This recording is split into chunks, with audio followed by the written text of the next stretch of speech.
You are now listening to a new episode of Man, Shut Up. I am WallyWorld. Check this out.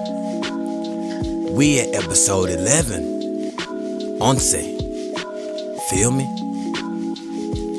And I know I've been real rude to you guys, and I apologize. But I had to make sure that this came at the right time, and I had to make sure that my loudmouth family was ready for this. The title of this one is Growth is So Amazing. You know how we always say, dang, if we knew what we knew now, we would change the things that we did back then? I don't think the same. I feel like the things that happened to me in the past made me who I am today, to be confident to talk to you. And I feel like this is the right time to tell you a little bit about me. So here's my testimony. So everybody turn around in your pews and let me talk my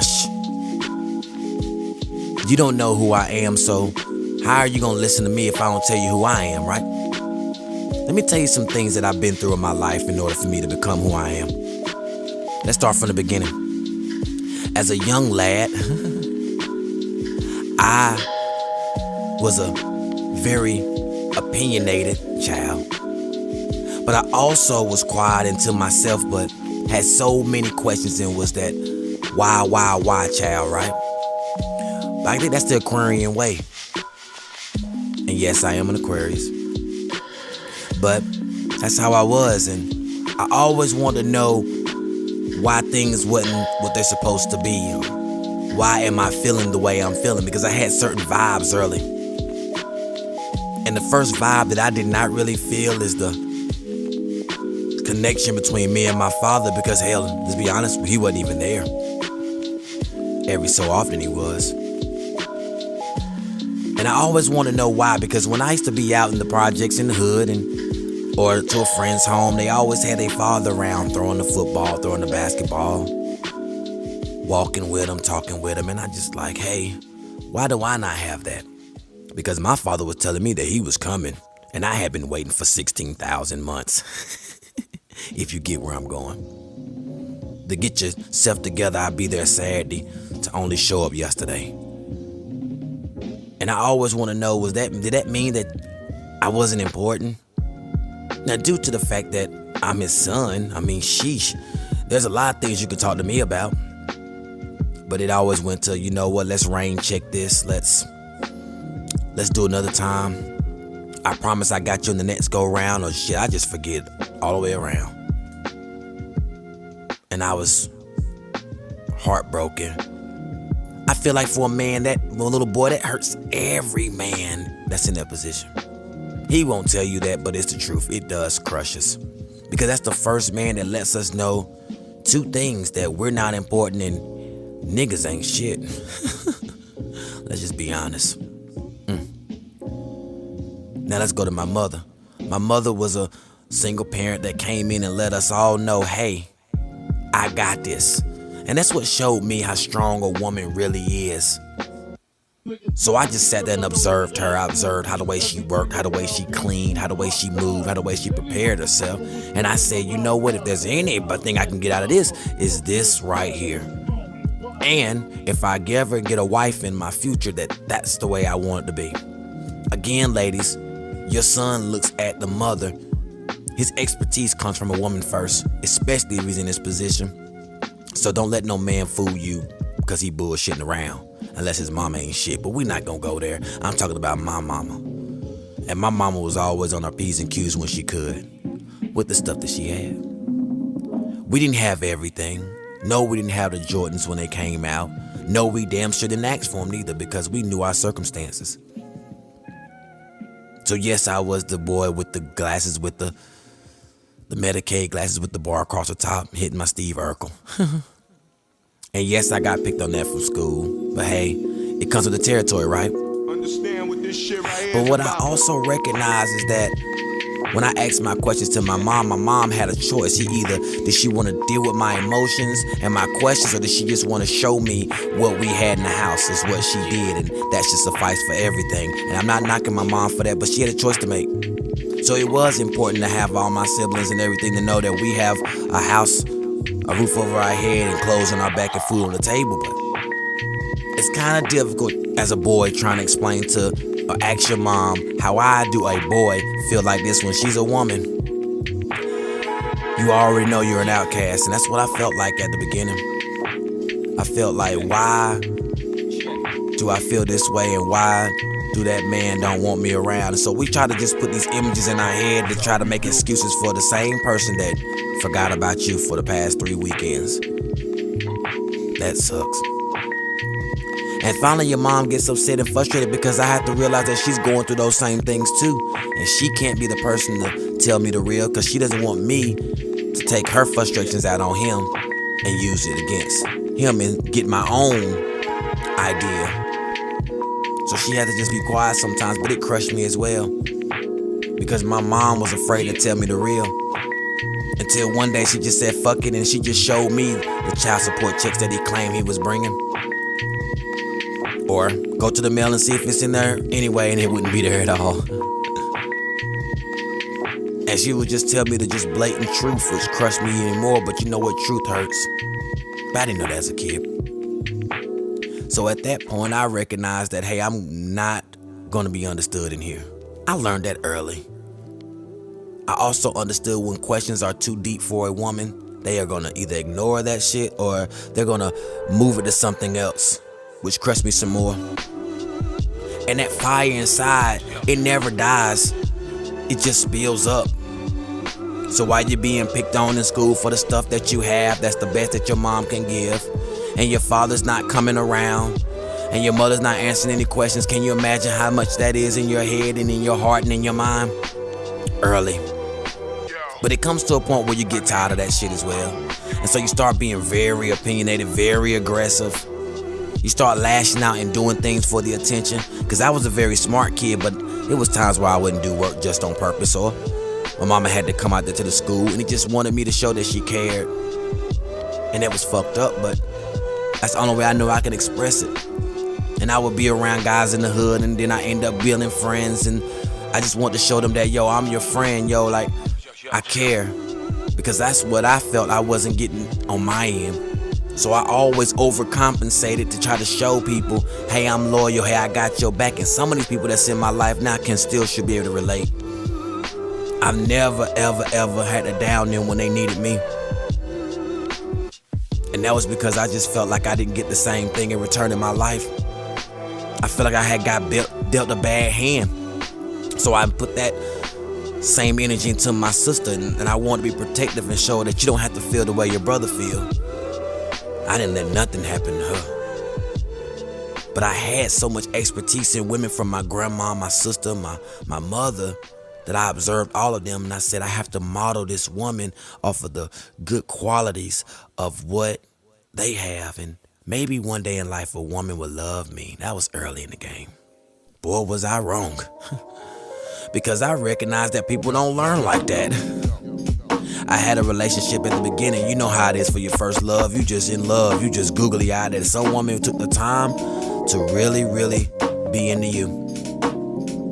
Let's just say we were good and things happened, and then I end up, almost being a father. And I said almost because I was prepared to be one. I had, at that age, I was 18, getting ready to go to college, and I was ready to make that step, because I had a good conversation with my stepfather. By this time, he had came into my life, and we discussed some things. And so I was ready for responsibility, even though I was young, because I felt like it was destiny, right?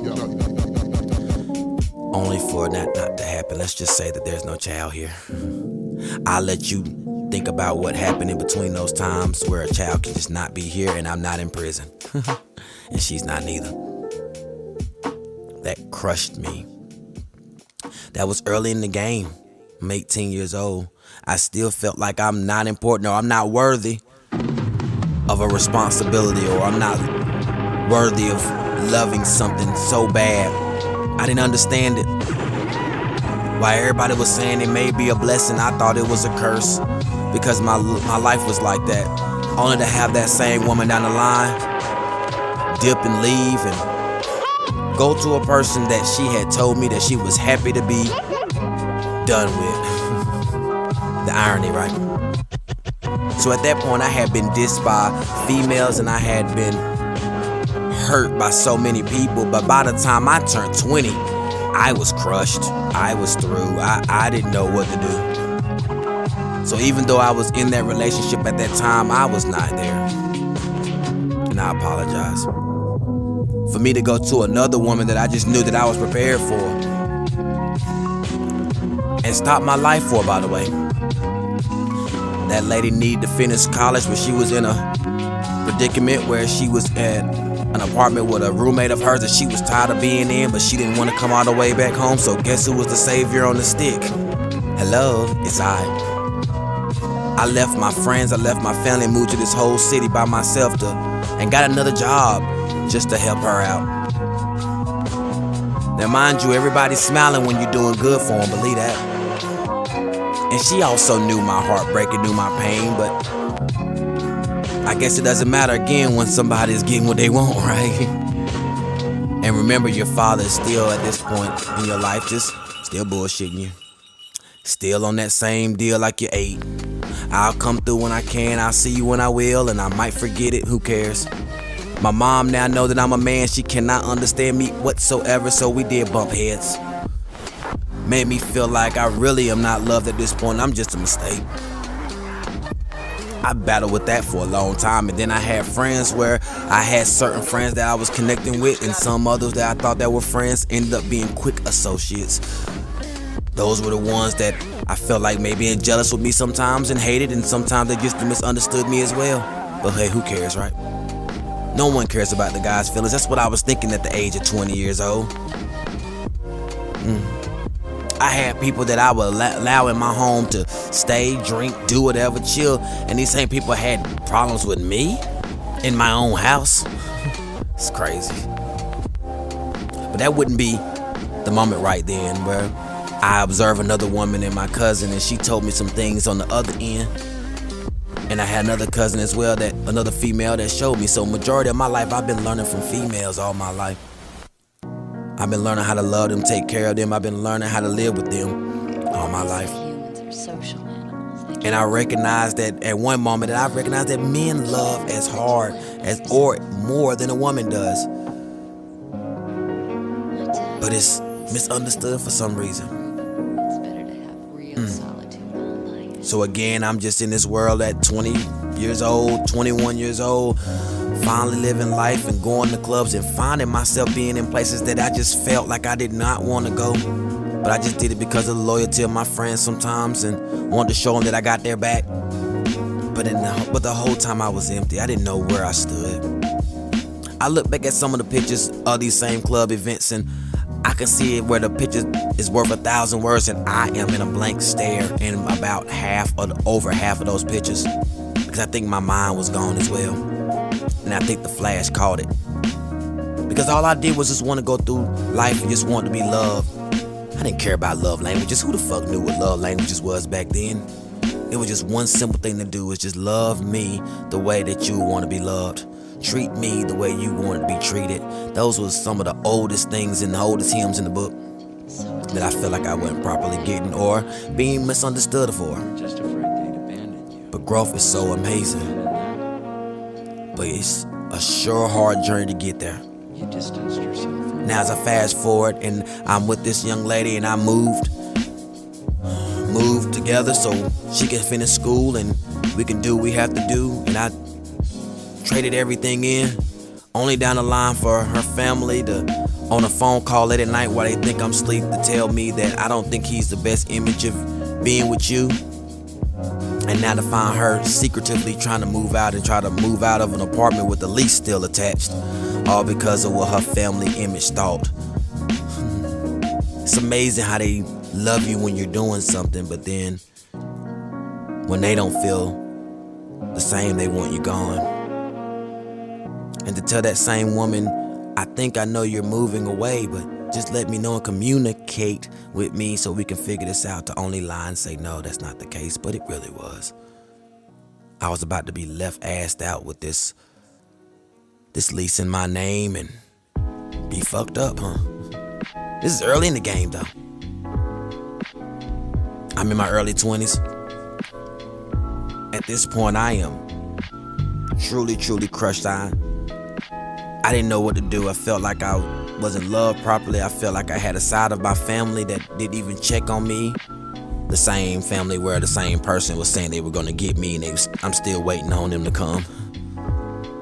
I just feel like I was just thrown into a life of two people that was just too young and didn't have their way set. My stepfather was doing the best he could, and my uncle was doing the best he could. That was my number one hero. But then he moved far away, and my leader and my number one hero is gone, so I have no one to watch anymore. At that point, I was low, I was lost. I was hurt. I felt like everybody was hurting me and just pulling the pieces that they could pull from me. I had friends that I knew what they were doing, but I didn't care because I was so confused and heartbroken anyway. It didn't make no damn difference, but I knew they were using me, and I knew some of my friends was talking behind my back. I knew some of my friends was not being as loyal, but I just wanted to show how loyal it was because I just wanted somebody to love me. You understand? Growth is so amazing. And while we sitting here, because testimonies are good, I just want to let y'all know that how many times I cried, I had got tired of crying. I think that's maybe why I don't have that much emotion now, because I think that last night in September in Clemens, North Carolina, with a 1991 Honda Accord 5-speed was the last day I wanted to cry.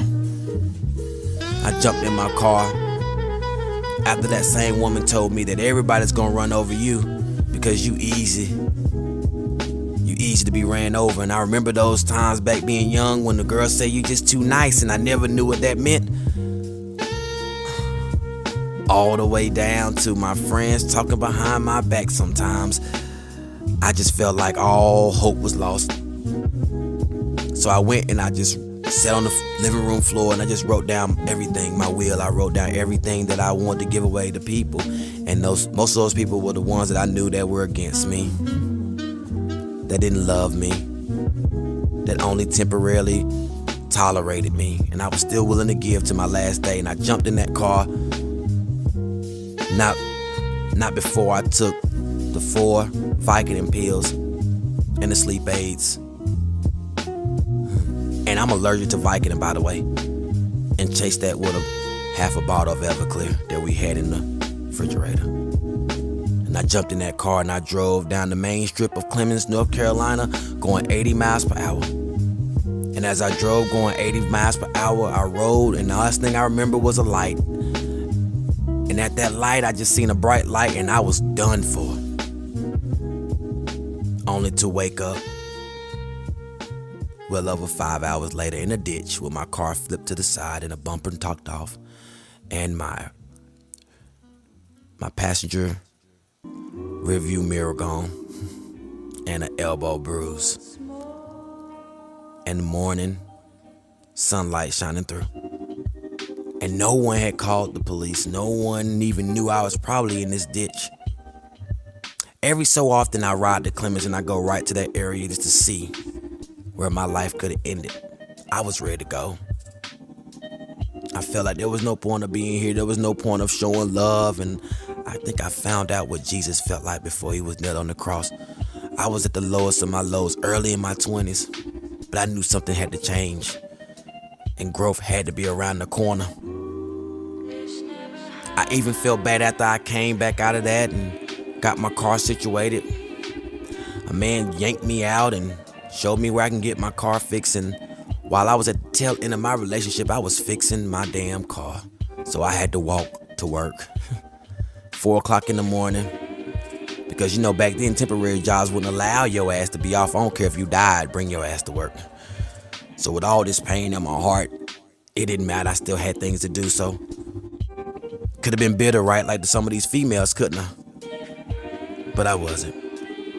I still was searching for love. I still was searching for someone to tell me that they loved me and cared. Growth was so amazing. And God is so amazing too, because because I supposed to been out of here to only have to go to emergency room and get some shit pumped out because I was woozy as hell. And that doctor said, you need to pray to whoever you pray to and tell them thank you for keeping you here one more time. I didn't understand how important that was, but I understand how important that shit is now. So I live my life exactly the way I supposed to from that blessing that God gave me early in my day. So again, with all that being said, I laced my bootstraps up and said I would never cry over spoiled milk. Crying does not do anything. You almost killed yourself because you allowed emotions to take over your body. It has to be a better way. And so that relationship ended as I knew it would. After I lost all my money, all my time, I had to start back over. And I got into another relationship down the line, and for the first 5 years of that, I was in a trance. I literally did not know if I was coming or going. But see, meanwhile, while I had friends that I met probably in college that looked at me and was like, oh, you're so in love and oh, this in life, they didn't understand that I was going through more pain than they could ever bear. But I still was there for them as well as for everybody else. And some of these people can't even remember when I said no. I also learned from my grandma that you have not grown up until you can look and say no. Do anybody know how hard that was in them times? Man, it was super difficult. Because I just wanted everybody to know that I'm for them. I was just reaching out and just overcompensating, like I said, to everybody, let them know that I got you. Because a lot of people just forgot about me. It's so many times I just laid in my room and cried and just felt just lost. But life goes on. So some people always say, how do you just keep pushing? How do you keep working? Why you stay busy? Because that's when I learned it then. I learned that you gotta grind and keep your mind off things, but I end up recognizing that that's not the right way neither, because I'm showing you how you can just keep trying things and things don't work, but it's also making you stronger. So I hate when people come and tell me that I can't love. I've been loving people all my life. I hate when people tell me I can't care because I've been caring all my life. I hate people say I'm too aggressive and I don't know how to speak to people because maybe I'm frustrated and I'm screaming out sometimes that I give a fuck about everybody and maybe you just don't give a fuck enough.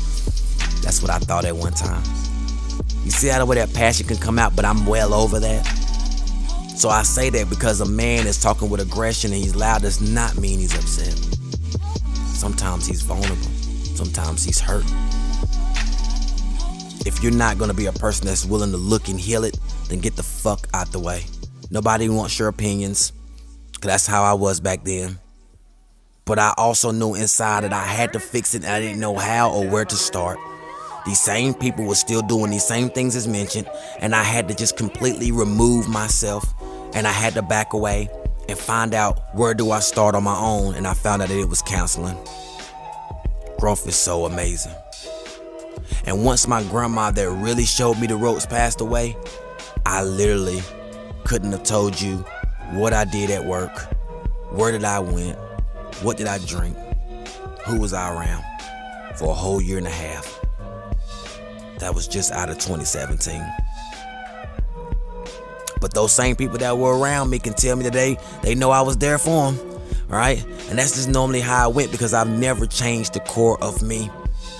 That's just automatically me. And so I say to anybody that's going through that, don't stop doing what you're doing because you're mad and upset, because that's naturally you. Don't change you. Just change how you do it and change who you do it for.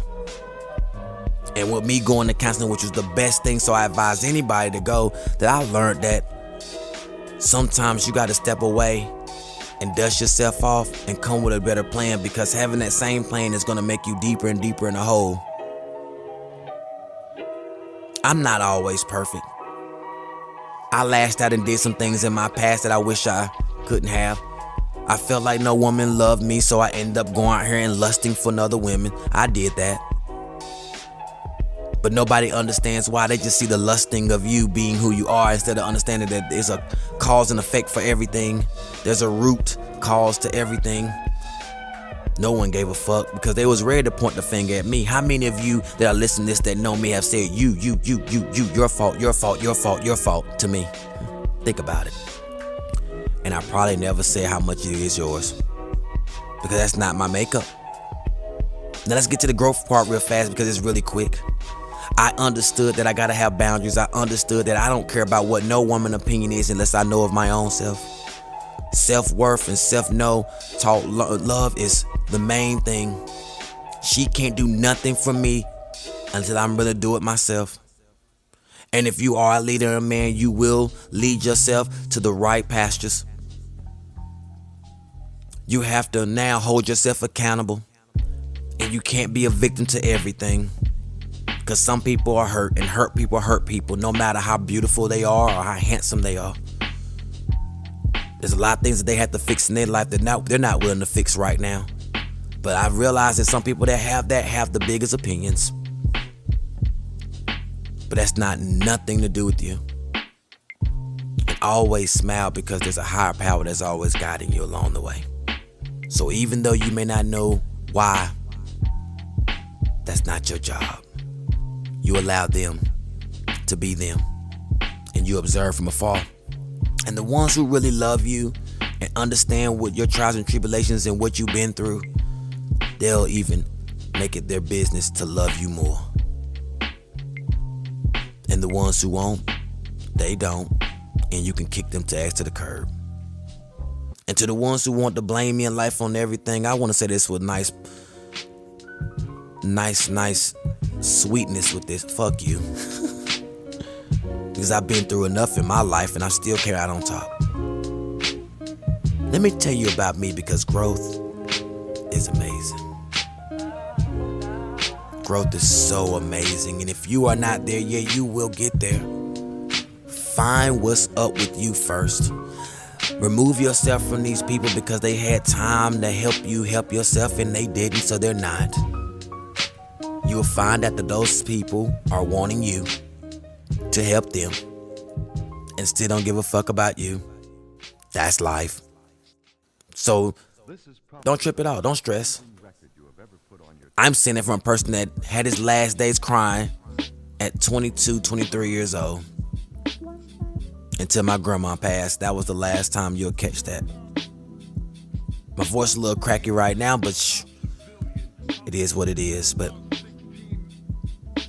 we haven't even mentioned the world. We ain't mentioned how the society treats a man like me. We ain't even got to that. So all the black men out here that are going through this, you're not alone. You are strong. And that's why I always say love yourself, love each other, be mindful, be wise. And I appreciate you guys for listening to me because growth is amazing. And now I'm at the top and willing to give this love, this fresh love to the people that deserve it and need it throughout my everyday. I love my mother, my father, my sister. I love my brothers and my friends. I even love those associates. I even love the ones who are not friends with me anymore. I forgive you. I love those exes as well. I still forgive you. I hope you forgive me too, because you're not the only one at fault. And as always, peace and love. Oh yeah. And if you have a business, music, an event, hit me up. FlameGameTime84@gmail.com. Let's give them your flowers while you're living. You feel me? Growth is so amazing. I love you guys, and I mean it. Peace.